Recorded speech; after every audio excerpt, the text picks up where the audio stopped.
Taiwan. And we're really trying to get beyond just the headlines. Yeah, definitely. We received a fantastic collection of research from one of you listening. Let's call you the learner. Right. And the learner is curious about Taiwan's, well, incredible transformation, really, and its unique place in the world today. So our goal here is to kind of sift through these sources, pull out the most, insightful bits. And connect them. Make it clear, engaging, maybe even a bit surprising. We want to understand the underlying forces shaping Taiwan. Absolutely. And the material we have is, well, it's rich. It's like looking at Taiwan through, I don't know, half a dozen different expert lenses. Yeah, philosophy, sociology, psychology, economics, even hard sciences. It's like getting multiple expert opinions, all focused on this one fascinating subject. And here's where it gets really interesting. When we talk about Taiwan, it's often framed by, say, economic success or geopolitical tensions. Sure, the usual talking points. But the sources the learner shared suggest there's, well, so much more going on beneath the surface. We're going to explore how Taiwan's internal development, things like its democratic journey, that powerhouse tech sector, how that's deeply, deeply intertwined with external pressures. Especially from China, right? It's not just background noise. Not at all. It's a constant push and pull. It shapes everything: defense budgets, national identity, even how technology evolves there. So what does this all mean for the learner and really for any of us trying to get a handle on Taiwan? Well, looking at it through these varied perspectives offers perhaps a kind of shortcut, a way to become truly well-informed faster. We're looking for those aha moments, where things just click. Exactly, connecting seemingly separate pieces. And we'll try to keep it relatable, avoid the heavy jargon. Okay, let's dive in. Where should we start? Maybe the foundations? How does a society even hold together after changing so fast? That's a great starting point. Emil Durkheim, the sociologist, he talked about social solidarity. Right, he had those two types, mechanical and organic. Exactly. Mechanical is where similarity holds things together, like in more traditional societies.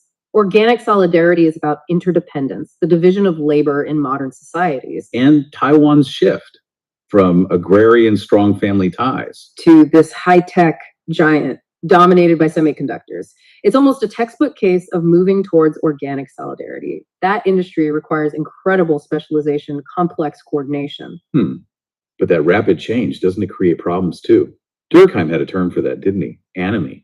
Yes, anime, a kind of normlessness where old rules break down. Think about the tension in Taiwan today. Traditional family values versus, say, more diverse family structures, individual ambitions. And that super low birth rate fits in there too, maybe. It could, yeah. It raises the question, are old norms dissolving faster than new ones can form? So maybe things like the current focus on all society resilience could be seen as a deliberate effort, building new forms of collective identity, new kinds of interdependence needed for this modern, complex society facing external threats. Okay, let's switch gears slightly to the economy.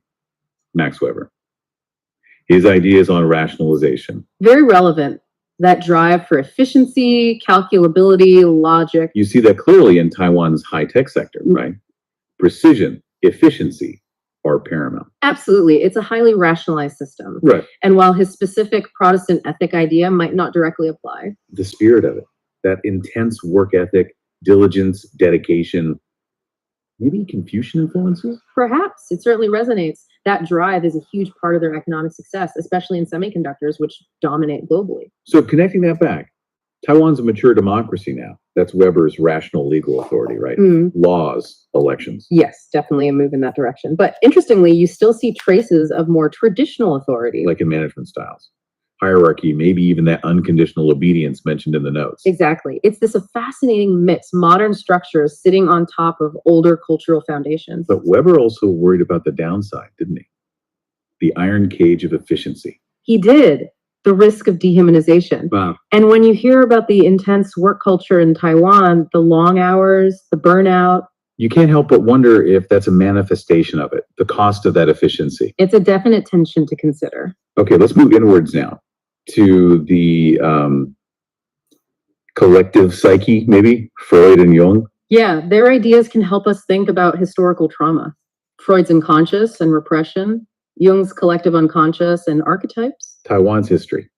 The 228 incident, the White Terror, Those are deep collective traumas. Profound ones. And the efforts happening now, museums, oral histories, memorials. It's like a society doing psychoanalysis, Yeah. bringing that repressed history out into the open. You could see it that way, yes. A necessary process for healing, perhaps. In Jung's archetypes, how does that connect? Well, think about Taiwan's evolving national identity. The Taiwanization movement, the recognition of indigenous identities as distinct, not just, extensions of a China-centric view. It's like they're reevaluating the fundamental origin stories, the core symbols. Exactly, redefining the national archetypes in a sense. Which makes the disinformation campaigns even more insidious. Precisely. Those campaigns often try to manipulate national or ethnic identity narratives. It's like an attempt to hijack or twist those deep-seated archetypes to create division. Wow. Okay, moving on to power dynamics. Michel Foucault. His ideas on power knowledge, how power and knowledge create each other and disciplinary power, are really insightful here. So the shift from the white terror that's Foucault's sovereign power, right? Open for. Clear, overt power, yes. To something more pervasive today, like digital surveillance. Which is more like disciplinary power. Yeah. Control through norms, tech, even getting people to monitor themselves. Exactly. And the constant cognitive warfare, the disinformation. That's about controlling the discourse, shaping how people talk and think, shaping truth. Absolutely. It's an attempt to manipulate the very frameworks through which people understand their reality. So even though martial law is long gone, a different kind of control might operate. Think about the education system, super rigorous, high stakes exams. Could that subtly shape behavior? Encourage conformity? It's a question Foucault might ask. And even debates about, say, identity documents for spouses from mainland China tied up with fears of disinformation. It shows how social and legal tools, amplified by media, pressure people to conform to certain national narratives. Right. Taiwan becomes this key battleground for discourse. The fight over defining truth directly impacts power and how society is structured. Let's bring in Pierre Bourdieu now.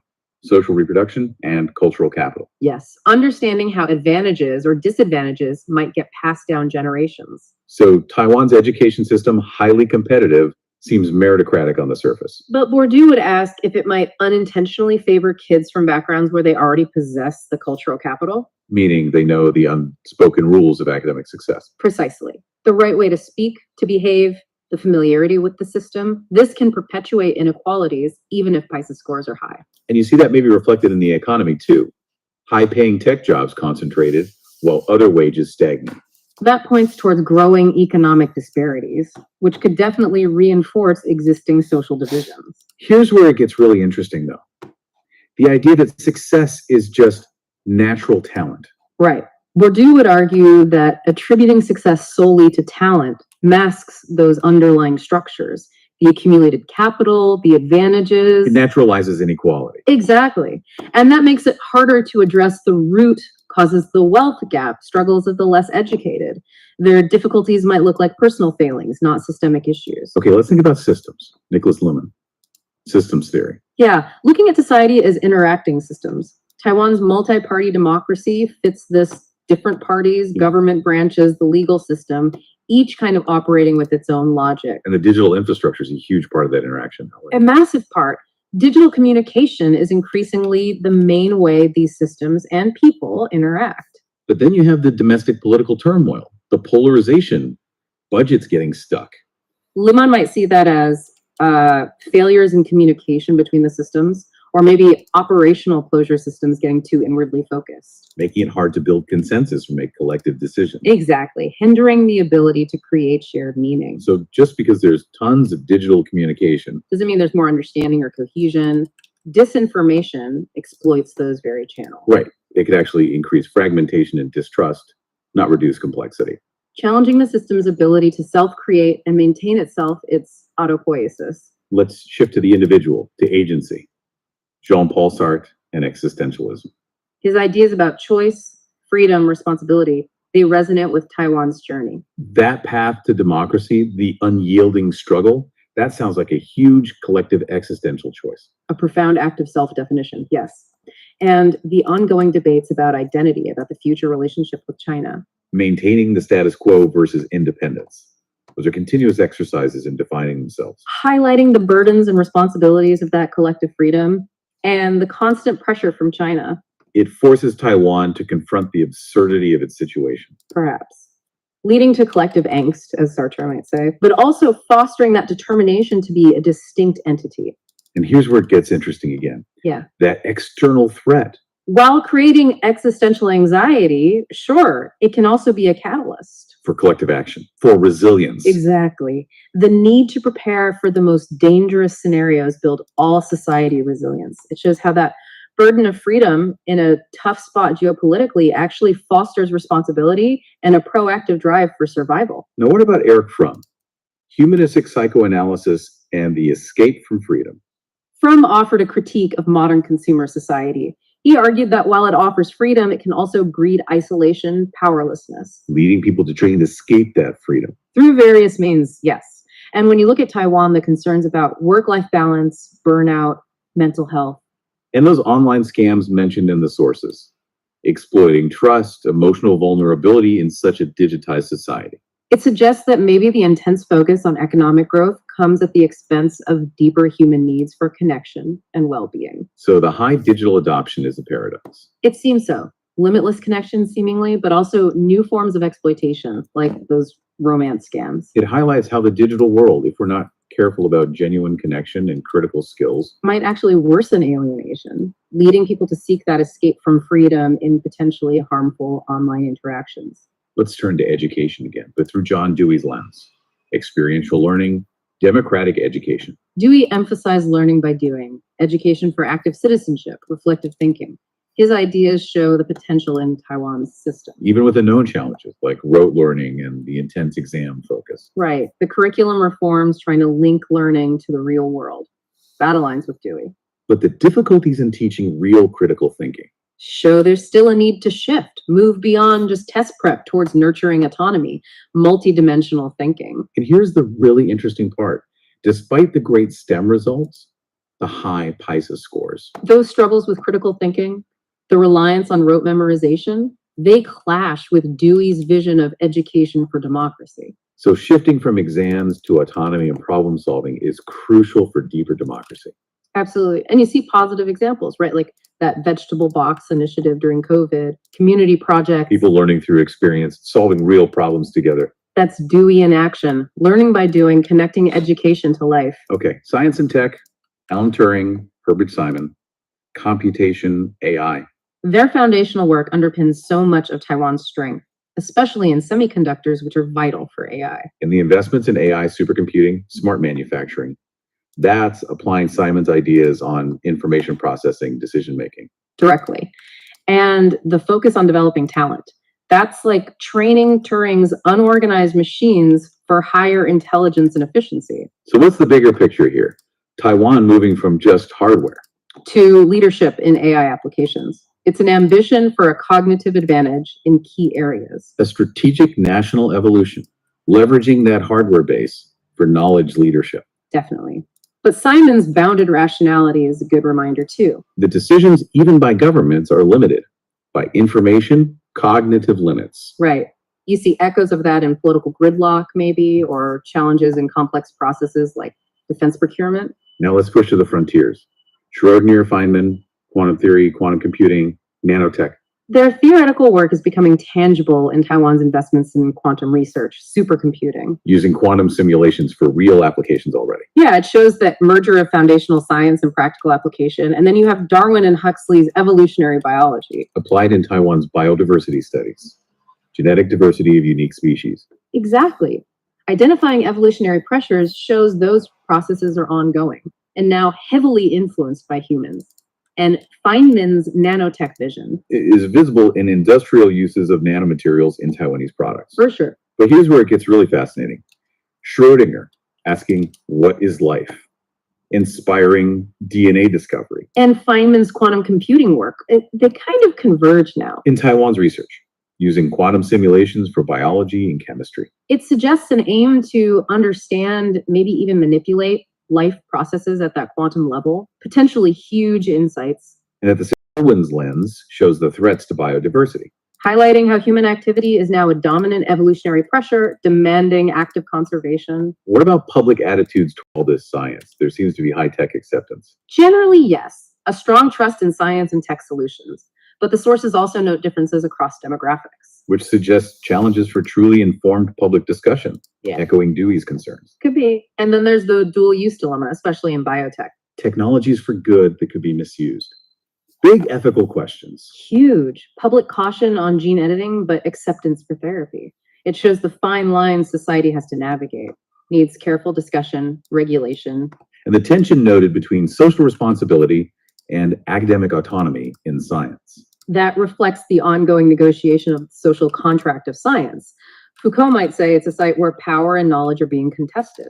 So Taiwan's big investments in biotech put it right in the middle of this dual use issue. Absolutely. And public trust is crucial. It could be undermined by ethical concerns or lack of transparency. So the high trust alongside those tensions, Yeah. it's like a renegotiation of science's role in society. Exactly. It mirrors that idea of the risk society progress, risks, needing public engagement and trust to manage them and keep science legitimate. Let's look at identity through Roland Barthes and semiotics, the study of science. Very useful for Taiwan's complexity shaped by colonial history, cultural fusion. The Taiwanization movement, is that like trying to rebuild the sign of Taiwan, give it new meaning, distinct from China? That's a great way to put it, emphasizing unique cultural identity. And the use of memes, borrowing cultural elements to create new political narratives. And that fits Barthes' ideas of how culture gets remixed, dissected, and rebuilt. Perfectly. But then the flip side, manipulating culture with AI images, disinformation targeting indigenous identity. That's like a direct attack on the semiotics of identity, twisting cultural signs to create confusion. Precisely. An attack on what authentic Taiwanese indigenous identity signifies. And this is really interesting. The Taiwanization movement, embracing indigenous roots, distancing from a China-centric story. It involves actively selecting certain symbols, downplaying others to create a new national myth. That's inherently semiotic. It all depends on how those symbols are interpreted inside. Absolutely. And the use of AI and disinformation becomes a kind of semiotic war, distorting key signs to undermine trust and unity. What about history and memory? Evan's idea of history as a constellation. Yeah, not linear, but moments flashing up. It resonates with Taiwan's fragmented history, especially around 228 and the White Terror. So commemorating those events, it's like reactivating the past in the present, creating dialectical images that challenge old narratives. Exactly. And digitizing traditional arts, collecting oral histories of victims. That relates to his ideas on mechanical reproduction. Even if a digital copy lacks the aura of the original. It democratizes access. It makes heritage and testimony widely available, potentially fostering a new collective memory. And Jorge Luis Borges' idea that history is partly a construct of our imagination. That aligns with the different narratives around 228. How a film, even with inaccuracies, influenced public understanding. Suggesting memory isn't just facts, but narrative, shaped by aesthetics, emotion. Right. It's about the story we tell ourselves. So collecting those oral histories, digitizing archives, it's an attempt to give aura back through human testimony, accessible records. In a way, yes. Countering the potential loss of presence. And Borges' point is powerful there. The film example shows how narrative can shape memory, sometimes more than strict facts. Let's bring in Susan Sontag. Images, reality, cultural criticism. Her interest in how images and reality intertwine is super relevant for Taiwan's media landscape. Using photography for social commentary or for tourism branding, it shows how images shape perceptions internally and externally. Definitely. And promoting international art criticism connects to her role as a global cultural critic. Her critique of images in contexts like war, does that parallel Taiwan's situation? The constant visuals of military drills, images, and disinformation. I think so. It underscores how visual media shapes public perception and influences geopolitical narratives. It's potent stuff. And here's where it gets really interesting. The way Taiwan crafts its national image. Tourism, social commentary photos. It demonstrates a conscious aestheticization of politics, doesn't it? Using beauty and culture to project an ideal image. Including presenting its democracy as a beacon. Using civic life as soft power. Exactly. And Sontag's commitment to human rights, free expression, it highlights why cultural criticism is so important in Taiwan's democracy. Especially with that vulnerability to disinformation. Forums for dialogue, promoting free speech. They underscore the role of critics in guarding that open public sphere. It needs active defense. Okay. So wrapping this up, what does this all mean for you, the learner, and everyone trying to get beyond the headlines on Taiwan? Well, this deep dive, using all these different thinkers, reveals a society really navigating some intense tensions, tradition versus modernity, external pressure versus internal goals. We've seen how rationalization drives the economy, but traditional values hang on. How hard-won democracy brings opportunity, but also the heavy weight of choice in a tough neighborhood. We've looked at how social connections are changing in this super modern digital society. And that ongoing debate about education, is it for social mobility or for creating engaged citizens, or both? And here's maybe the final really interesting point. Taiwan is such a compelling case study for our changing world. Absolutely. Leading in tech like semiconductors, exploring quantum, biotech, huge opportunities, but also those big ethical questions we touched on. And how it deals with its complex, contested history, how it builds its cultural story against external influence. There are valuable lessons there for any society grappling with identity and memory today. So as we finish this deep dive, maybe the thing to keep in mind is Taiwan's story isn't just about economics or geopolitics. No, it's this dynamic, ongoing experiment, navigating modernity, democracy, identity in a uniquely challenging environment. All those forces we discussed, global capitalism, historical memory, cultural identity shaping, they're all interacting constantly, creating this fascinating, always evolving picture. So what aspects of Taiwan's journey resonated most with you? What other questions pop up after hearing all this? We hope you'll keep exploring. It's a truly multifaceted and vitally important part of our world.